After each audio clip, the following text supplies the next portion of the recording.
సూర్యుడు ఇంకా చంద్రుడు ఈ రెండూ కూడా ఆకాశంలోనే ఉంటాయి. ఈ రెండూ ప్రకాశాన్ని ఇస్తాయి. కానీ ఈ రెండిటికి ఎల్లప్పుడూ పోల్చటం అనేది జరుగుతుంది. ఎవరు అధిక శీతలంగా ఉంటారు, ఎవరు అధిక వేడిగా ఉంటారు, ఎవరు అధిక తేజస్సు కలవారు, ఎవరు అధిక కాంతివంతులు అని. ఇప్పుడు ఈ పోలిక అనేది మంచిదే అంటారా? అస్సలు కాదు. ఎందుకంటే ఈ ఇద్దరూ ప్రకాశవంతులే కావచ్చు, కానీ వీరి ఇద్దరూ భిన్నమైనవారు. ఇద్దరికీ వారి వారి గొప్పతనాలు ఉన్నాయి. ఇక ఇద్దరికీ వారి వారి సమయాలు కూడా ఉన్నాయి ప్రకాశించడానికి. అందుకే వీరిని పోల్చటం అనుచితం కాదు. ఇక ఇదే విధంగా మన జీవితంలో కూడా ఒకరితో పోల్చటం అనేది మంచిది కాదు. మిమ్మల్ని మీరే వేరే వారితో ఎప్పటికీ పోల్చుకోకండి.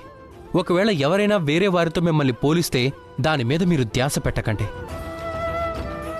ఎందుకంటే ఈ పోలిక కారణంగా మనల్ని మనం హీనంగా చూసుకోవటం మన హితంలోనే లేదు. ఇక ఇది మీకు లాభదాయకం కూడా కాదు.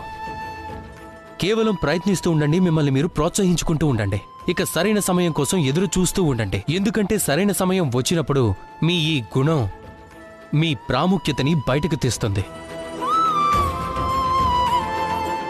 రాధాకృష్ణ.